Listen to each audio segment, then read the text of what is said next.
Since so much of what we learn today comes from books and other forms of written materials, you're probably wondering how we're going to apply the visual memory techniques we've been learning to reading. This is a great question, and it's one of the biggest areas of confusion for most students.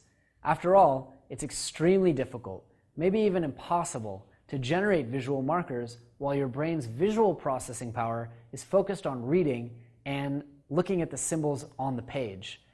This lecture will explain how it all works. If it's confusing at first, don't worry, because there are plenty of demonstrations and additional lectures on this process coming up soon. One of those future lectures will come up when we get to speed reading, and it'll explain in detail how you'll use regular intervals of pauses during your reading.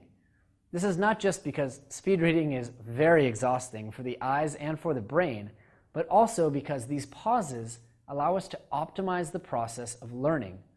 Think of this as a sort of Adam Smith division of labor type thing if you've studied economics, or if you've read Tim Ferriss's work, it's what he calls batching-like tasks. It's a very well-known productivity and efficiency trick used in factories and companies all over the world, and we're just applying it to reading. You see, just like there are at least 3 types of memory, there are also 3 stages or processes of memory. They are encoding, storage, and retrieval. Where most people get into trouble is that they try to do all 3 at once. Have you ever read a paragraph or a page of text only to realize that you've been deeply immersed in thought and you haven't actually paid attention to anything that you just read? This is what happens when you're trying to do all 3 memory processes at once. On the other hand, if you've ever studied process operations management or economics, you know that grouping similar tasks together is an efficient way to minimize waste. I mean, you don't wash one shirt at a time and then put it in the dryer all by itself. You wash all of your clothes together, put them all in the dryer together, and then fold them when they're all done, right? With reading, you've been doing it one shirt at a time, trying to multitask the washing and drying and folding for each shirt. It's just as inefficient as it sounds, and so we're going to separate it out into 3 separate processes to reduce cognitive strain and improve overall efficiency. Now I know what you're thinking. How exactly do we do that? Well, because of the limitations on your short-term memory and the inherent difficulty in multitasking visualization with reading, you'll be learning how to make short pauses of about 1 to 2 seconds after each page, or even take micro pauses of just fractions of a second after reading information-dense paragraphs.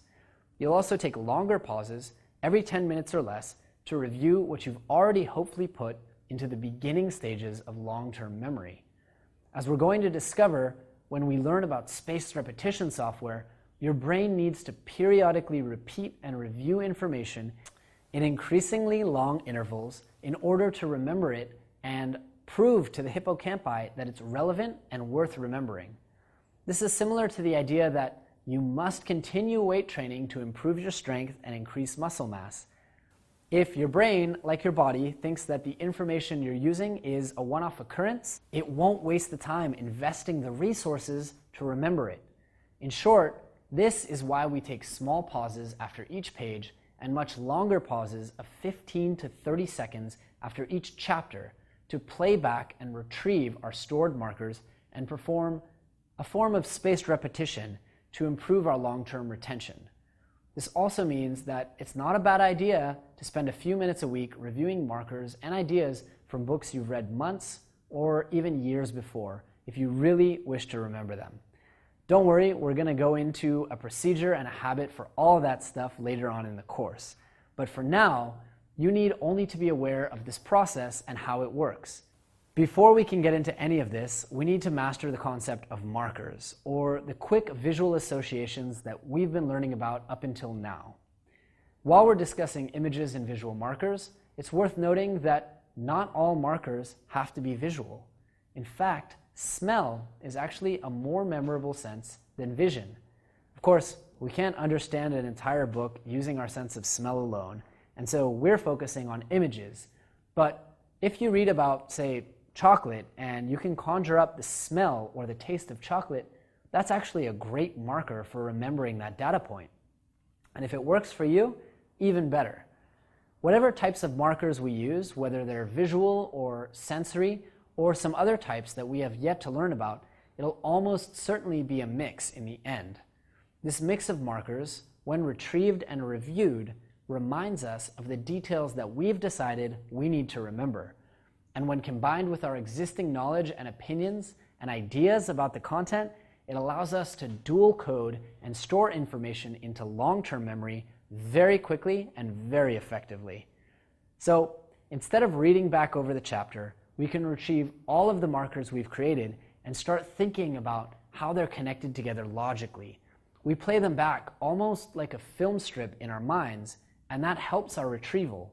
It also, as an added benefit, serves as little landmarks throughout the page, which, if we need an extraordinarily detailed level of information, like exact dates, we can actually go back because we have our landmarks of markers and they tell us exactly where we need to find that information. In time, we'll be learning to sight read, which will take visual information in the form of words and symbols and convert them much more quickly and efficiently into sets of markers that relate to one another and form a cohesive picture. We're getting there, but for now, just be patient and keep working hard on your foundational memory skills like markers and chunking.